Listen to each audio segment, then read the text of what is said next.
here tonight. Excited to be here with Arghavan to talk about the show. I had the chance to see a lot of these works in her studio like 5 months ago, and a lot of them, because some of her work is in different parts, multi-panels, I've only seen in pieces, so like this one, so it's cool to see everything together. So let's just jump right into it. So I'd love to talk to you a little bit about the title of the show. The show is titled What Remains, which, you know, that concept suggests things like survival and aftermath and residue. So I'd love to just ask you, you know, what type of things were you thinking about with, you know, remaining? Are they physical things? Are they emotions or cultural things? Yeah, with the title What Remains, I was thinking about what remains with you after an experience and maybe becomes part of your DNA, something that after violence, after disruption, after rupture, you feel that it stays with you and travels with you wherever you go.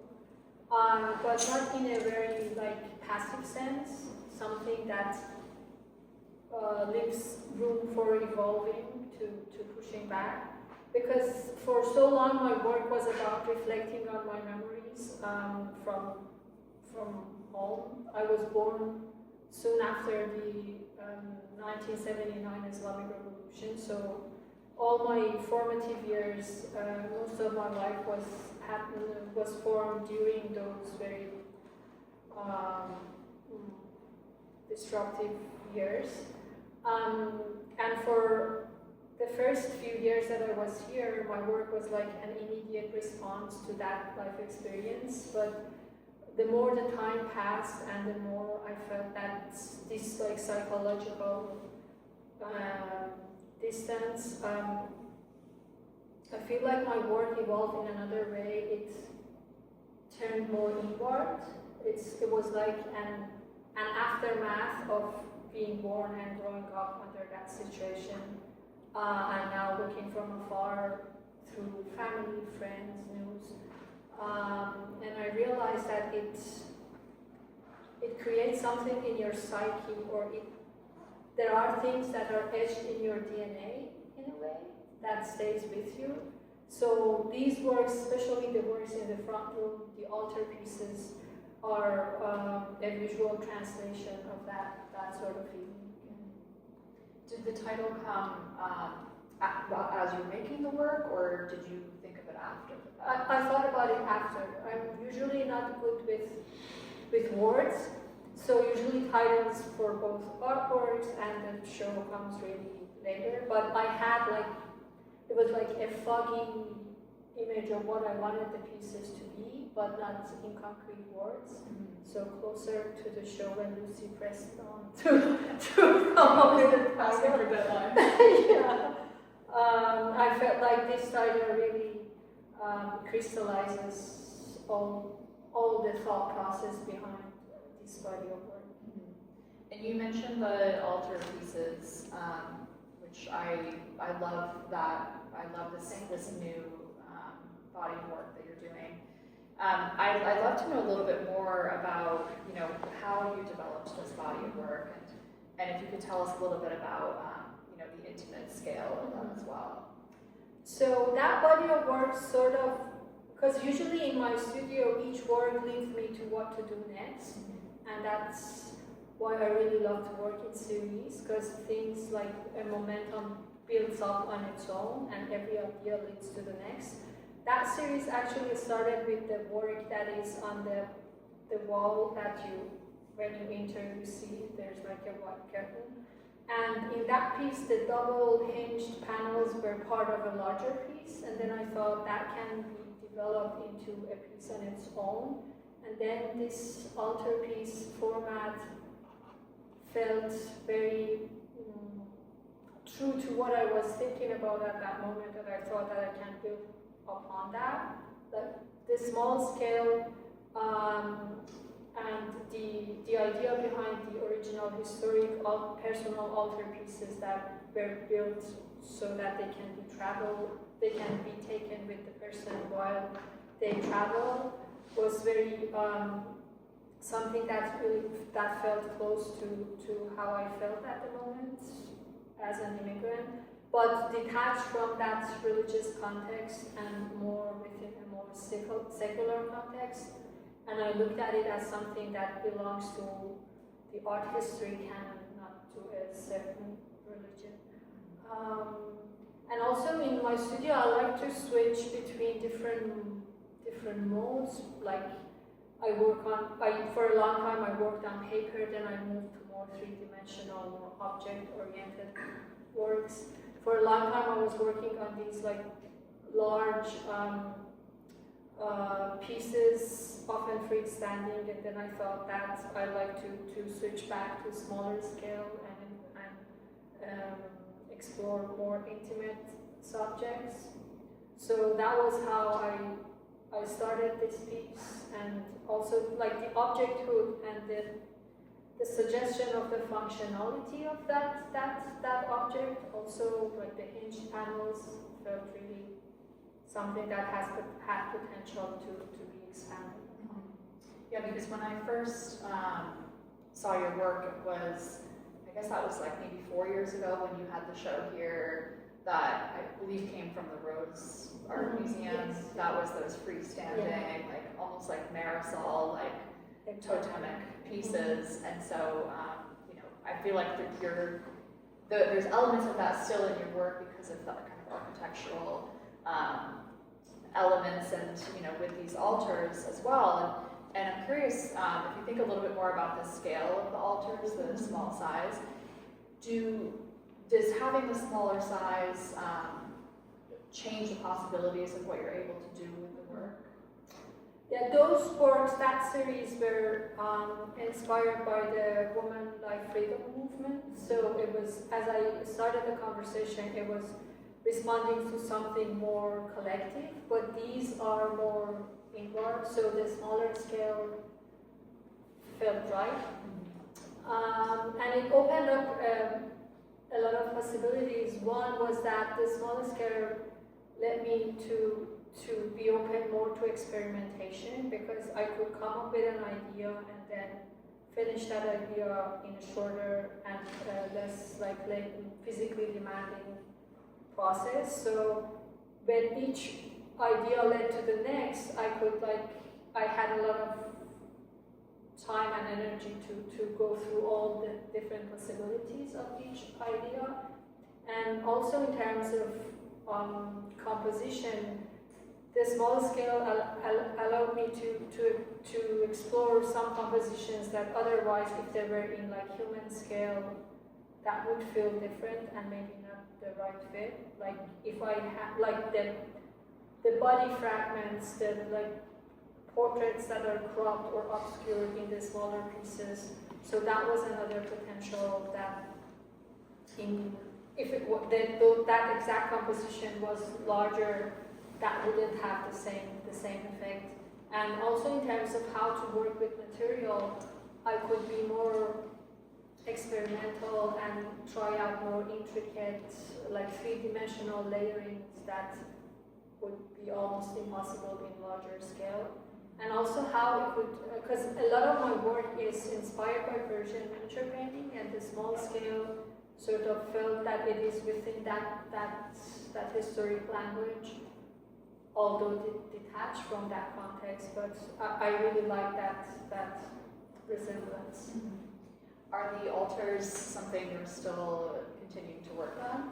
Yes, it feels like it's, yeah, each painting makes me come up with some ideas that leads me into the next, and so far I'm filling up all the walls in my studio and in our home with this series. I don't know when it stops, but so far, yeah, it opens up a lot of, it had opened up a lot of possibilities.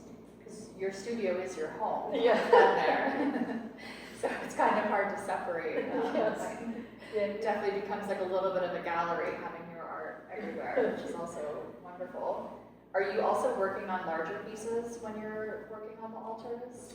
Yes, like some of the, for example, the larger pieces in this room, I worked on them almost at the same time with the altarpieces, because for myself to get things more exciting, I like to switch back and forth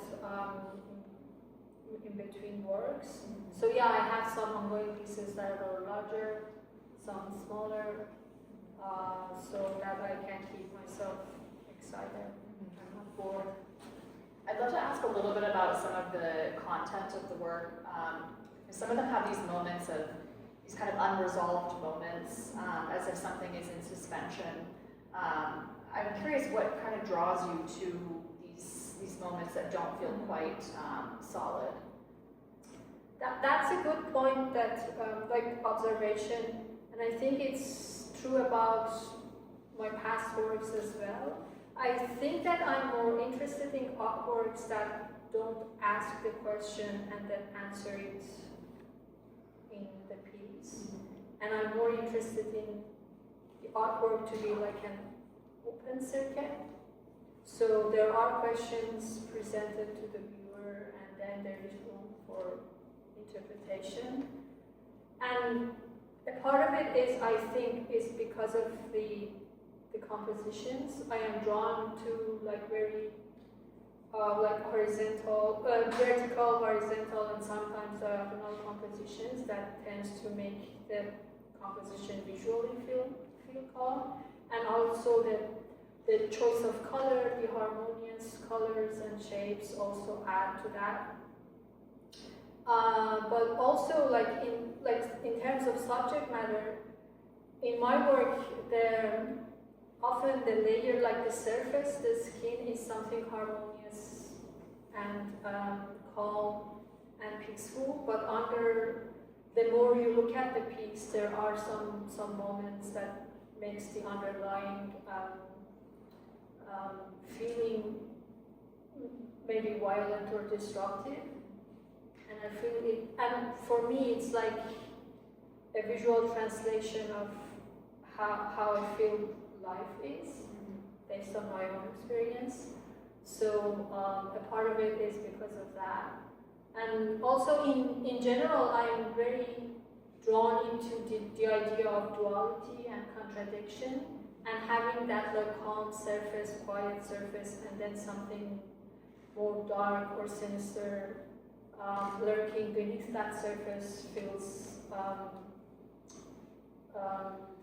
natural to me. I'd love to talk about that a little bit more, because it brings me to my next question, which is to kind of think about some of the works in this room. I had asked you about this piece here, which is called Incision, and I think it's pointing to what you're talking about, is this kind of hint of something sinister, although this one is less than a hint, it's less subtle, whereas in some others it's a lot more subtle. I'd love if you could just tell us a little bit about this work.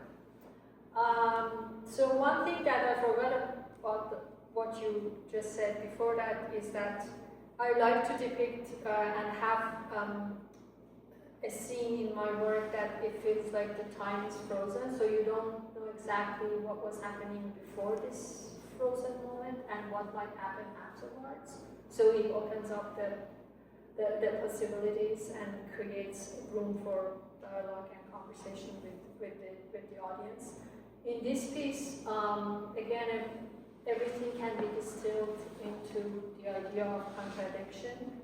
Like the main structure and the main architectural elements in the piece is based on the Persian miniature painting, with that stacked, almost isometric, unreal perspective, and then a figure that is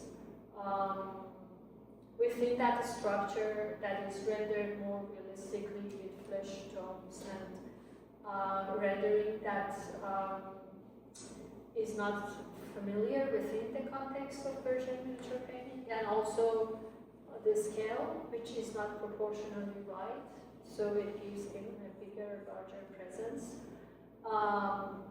And then the choice of colors, like the colors that are based on the Persian miniature painting are like pastel tones, more like low saturated colors, and then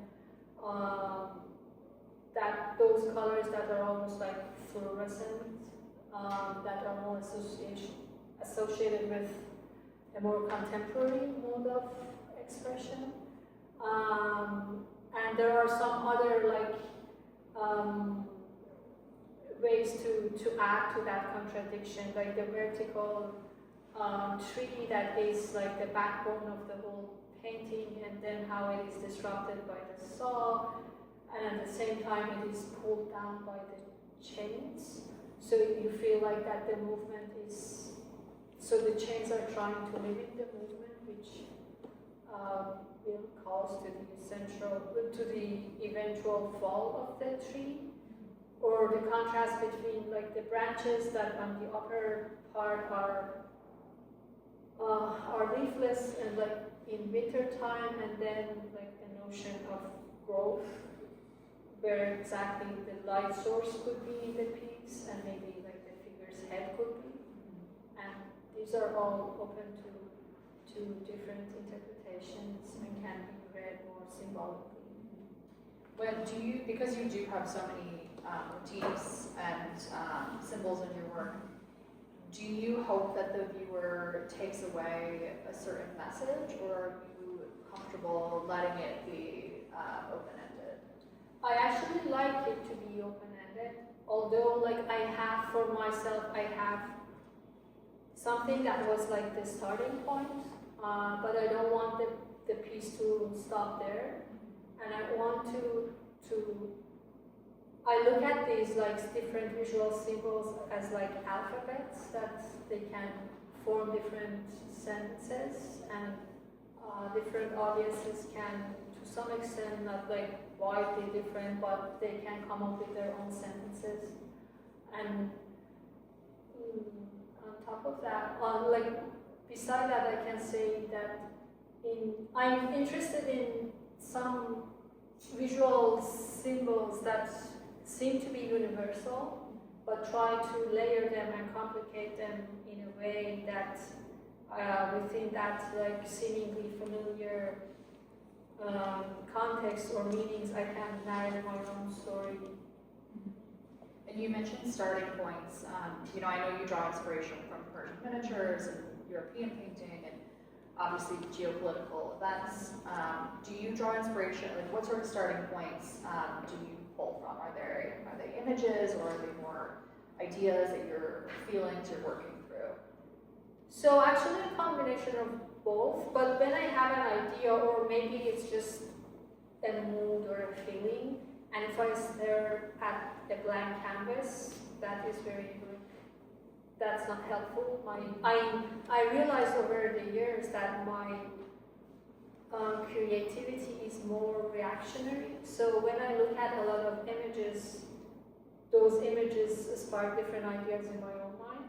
So I go through a lot of source material, whether it's Persian miniature paintings or other works throughout art history, medieval European paintings, Renaissance paintings, or even images on my social media feed or news.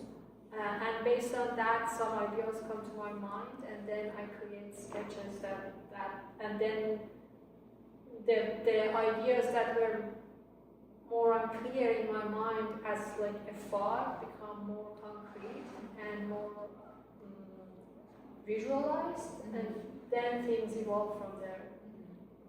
Can you talk a little bit about your use of materials in this show? There's little elements that we kind of pull out, like the chains that you mentioned, and there's a broken mirror back there, and then the level here. Can you just tell me more about these are they found objects? They're often found objects, like, for example, the chain, or mimicking found objects like the level here or the broken mirror. And it started with the multi-panel, more three-dimensional pieces, because I wanted to find different ways to be able to paint or draw within the space. So for example, if I wanted to have draw a line that connects two separate panels in space, a rope, a cord, or a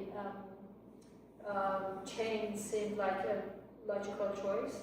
And then it started from there, and also adding to that idea of duality, because I wanted duality not just to be in, for example, where the imagery is coming from, like Western, Eastern, historic, contemporary, but also in how different modes of representation, like a space that is painted to look three-dimensional, for example, the light here, and then other elements, for example, the window, the curtain, that are actual three-dimensional in space, or these are like something in between, because at the same time they are three-dimensional, but a part of perspective is still flattened.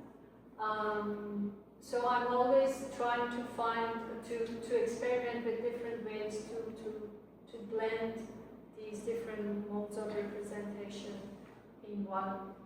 within one space, one piece. The level's kind of interesting because it's a little like, almost like a quirky nod to art, installations, and you know, and the process of making things. Yeah, you're right. The art handler actually told me that at first I thought we left the level when they were like documenting the show, and then realized no, that's part of the piece. And that was something that it was a little bit something that I haven't done in my other works. It's a bit like deadpan in a way, you know. But I wanted something, because especially this panel, it has, if you look closer and from the side, it has like 3 different surfaces that come together in one scene. So I wanted to have something that anchors everything together, and I felt like the level was a good choice. And you can see within the level itself, you can see 3 different modes of representation, like the painted illusionistic 3-dimensional objects, and then the actual like 2 glass rods in that actual 3-dimensional cavity, and then just the 2D drawing. So it like encapsulates that idea in one object. Is it made of wood? Yes. So did you make that in your wood shop? Yeah. Did you come to my wood shop? I did not. Oh, No. So Arghavan has a wood shop in the basement, right? It's like a garage, yeah. Yeah, in the garage, and then the studio's on the top floor. So the whole house becomes like a part of And her. then like the studio contaminates this living space in between. I'd love to talk about another work in the room, which also has a found element, which is all the way in the back. And that piece is called Bearing. And as you can see, it has this figure, and the figure is holding up this architecture, so literally bearing the weight of the architecture. And you know, for me, I don't know if it's a domestic space, but I kind of thought of it as a domestic space, and it made me think of this concept of home, and home can be a refuge, it can also be something heavy, it can be a weight. And I'd love to just know a little bit about the backstory of this piece, and maybe a little bit about like this concept of home for you. That's actually an accurate read, because often in my work, when I have these like architectural elements that are inspired by Persian miniature painting, I'm thinking about like this traditional architecture as a metaphor for home, and at the same time it can contain and protect you, but also it can limit and suppress you. And it's like a heaviness that you carry it with you.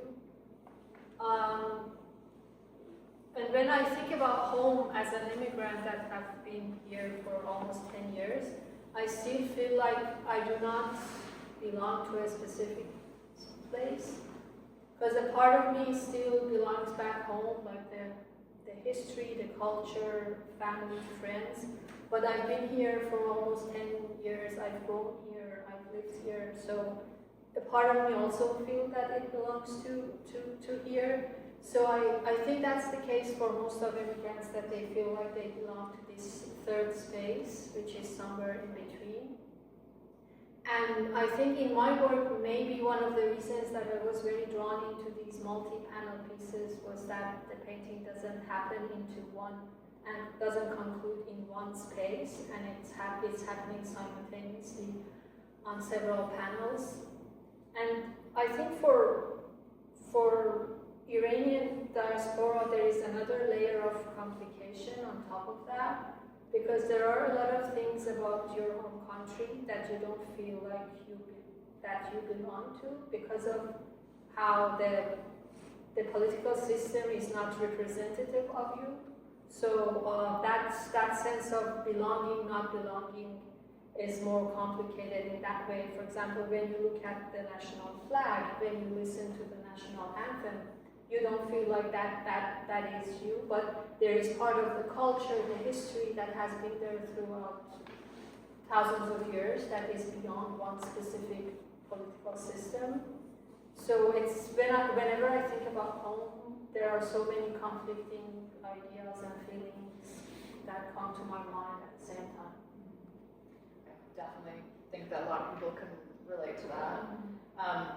There's another piece I wanted to ask you about, which I actually don't know the name of, which is this piece back here that has these two eyes, and one appears to be veiled or behind some sort of grave, and then the other one is in front of this cage. And you know, in previous bodies of work, you had more obvious symbols to signify chains and restraints and restrictions. And this piece kind of makes me think of those, but it's less overt. Can you tell us a little bit about that piece? Yeah, that piece, which was, I made that around the same time with the piece on the opposite wall. They started with looking at an open book, like an Indo-Persian manuscript. So like those decorative paintings were like the manuscript illuminations, and those two rectangles that now act as windows were actually the text box. And I'm always very fascinated by those manuscripts, because there was a lot of attention was paid to the surroundings rather than because those two pages were made for those text boxes, but a lot of things is happening on the margins. So that was, for me, that was very interesting, and I really liked the composition, so the painting started from there. And then like the floral and with the birds, the motifs around it was something that was a recurring element in my work. And then I thought that this idea of doubleness could be emphasized on even more. So you can see like on one side the floral motifs are like dried, and on the other side there is like springtime and wintertime, and then the same logic is happening about the faces that are partially cropped by these like windows. And because this was an open book, I wanted to echo that notion of this being an open book by adding the book spines on both sides and the shelf. So it feels like there are other books within this composition, as if they are stuck in the wall because they are caught. And then the cage and the explosion also adds to that narrative. Since we're talking about books, can you talk about this piece in the middle of the room with these books? And also, are books kind of a newer thing for you, or have you done that?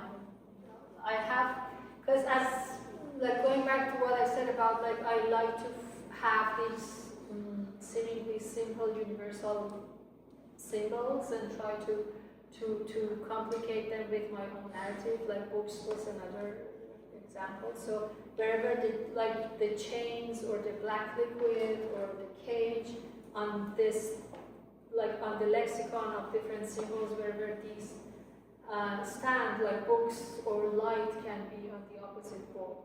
And in this piece actually started with, I came across an image of a stack of books, and I thought that like the spines can be a painting surface, because I already was interested in having an image which is disrupted by several panels, so these like horizontal slicing and slight misalignment or misplacement felt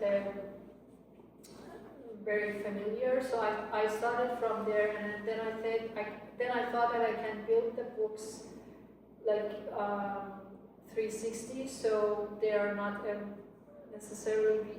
supposed to be necessarily seen from one angle, and then from there the whole piece developed, and I added other elements. But for me, still the main side of the piece is the frontal view, and then the piece leaves more space for the viewer to explore and look at it from all different angles. And so thinking about some of the motifs that you've been using for a very long time, birds, hair, obviously female figure, symbols that suggest explosions and oil, since you've been using them for so long, have the motifs changed for you through your practice over the years?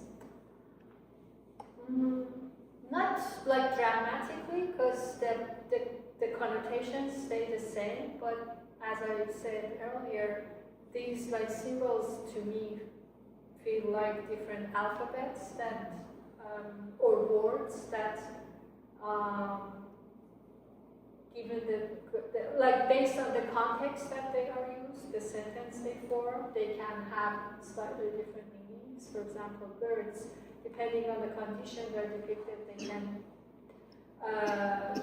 mean freedom or capture. So in that sense, the meaning can be more fluid. Or for example, hair for me, it's like a symbol of female autonomy or agency, especially where I'm coming from. That like showing hair in public is a way to push back to the compulsory hijab and the political system's attempt to control your body. So hair becomes like a symbol of power or agency or resistance, and in some pieces, maybe not in this show, they can, the hair form can morph into, for example, a river or things like that.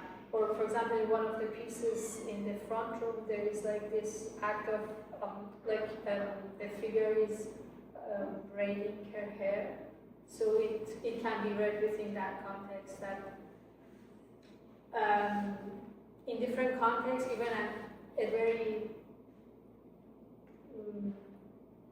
simple, benign or not banal act of braiding hair can be read as an act of resistance.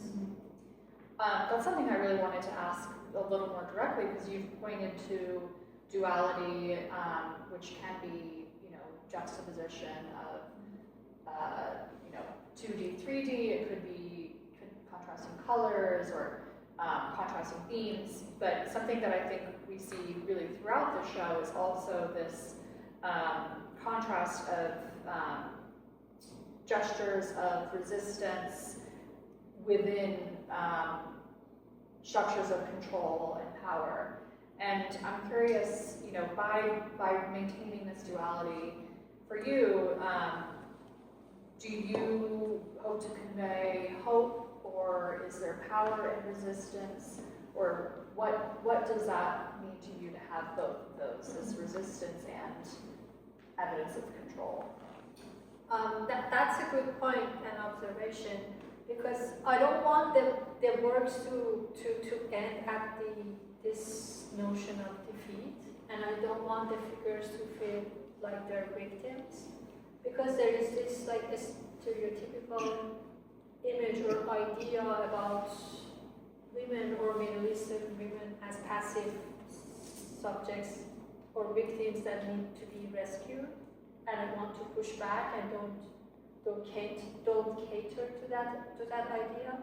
So in each work, I want to leave some space of defiance pushing back, of resistance, but not in a very overt, literal way, but in ways, for example, that the figure is having a very calm presence and composed body language, or how, for example, like in the bearing, for example, the body is not feeling any pressure in reaction to the weight of the towering object that is on her shoulder, and so on, or even like pieces that there is like light eminent coming from, for example, the hands or the mouth. I want to say that there is the potential, or maybe the possibility of hope, of agency, and it's about to happen. So I want it to be something that remains with the audience at the end of the day, because that is how I feel about life. Like,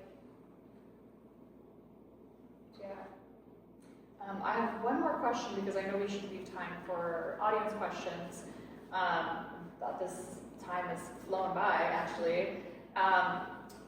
Thinking about, the fact that you were making these works over however many months or years, and now here they are, and just thinking about geopolitical events and the fact that there is current escalation of conflict involving Iran. I'm wondering how you navigate the personal within the global geopolitical context, which is kind of a big question to end on. So hopefully the audience has something lighter. Hard to answer. So I started all these works prior to the recent conflicts and to the recent war. So none of these works are an immediate response to that. But all my adult life and even my childhood, there was always this tension between Iran and the United States, and like the shadow war was always present. It was always one of the options on the table. But I think because my work, for me, in my work, it is very hard to differentiate between what is personal, what is more political, or what is happening more on a collective level. And maybe for most Iranians, it's the case. So the only thing that I differentiate is, for example, those pieces like the previous show that were more overtly inspired by a more collective public happening, like the woman life freedom movement, and these works that are more like the psychological residue of those events that are happening outside of myself. That's the only distinction that I can like have in my own mind. But apart from that, everything is so intertwined, and it's hard to separate them and have a clean boundary between the two realms. Definitely get that. Well, thank you for answering all of my questions. Thanks for your thoughtful questions. Anyone in the audience? Yes, please. I was just wondering, with the Trump-Ploy elements in the work, is that kind of almost like a way to relieve the pressure of the seriousness and the preciousness of the painting style? Is it like a playful kind of element that you really like, that it kind of balances out how the tone of the work? Yeah, a little bit. It can be. Yeah, it can be that, and also it's also another ways of exploring this idea of contradiction in a way that, like those like Trompe-l'oeil moments are 2D surfaces that mimic a 3D space or object, and then they're juxtaposed with actual 3D object or 3D space, and it's hopefully invites the viewer to spend more time with the piece to find out which part is 2D and which part is a constructed 3D space. Thank you for that question. I have a question. I'm curious about the way you use light as a symbolic element, and it has an association with religious paintings as a halo or connected to the heart. Like this one seems like it's coming out of the heart area, but I'm really curious why it's coming from the hand and emanating out of the mouth, and that particular placement of the light.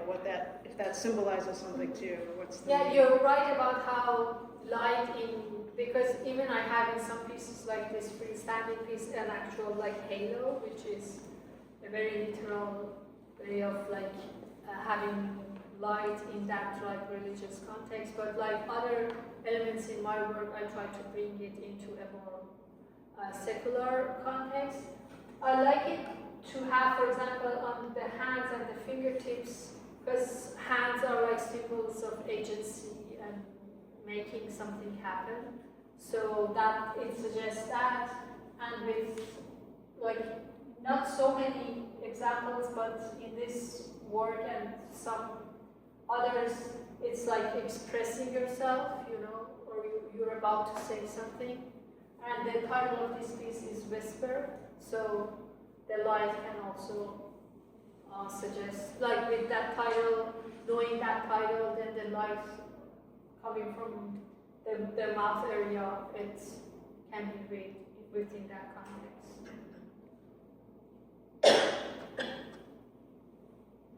You watch a lot of movies? What? Do you watch a lot of films, movies? They feel cinematic to me. Not a lot of, but yeah. And also the TV series. Yes. Oh, interesting. Maybe it's because of the cropped compositions. Yeah, that could be. Yeah, that's an interesting observation. I'm curious about the cropped compositions. Is it like something that you've always had in your work, or like where do you think it's coming from? Or do you think? I think because before painting, for a long time I was a graphic designer. So I think my approach to composition is coming from that side of me. Maybe if I had started as a painter, like traditionally with still life and those sort of training, maybe the way I look at each painting's composition would be different. But for me, cropping also helps to obscure, for example, or fragment the figure. So like conceptually, it feels right when, for example, I crop a face or crop a body, so you don't see the whole thing. Thank you. I think that's all the questions, so thank you so much. Thank you for coming. There is like FIFA happening, so it means a lot that you came here instead of watching it.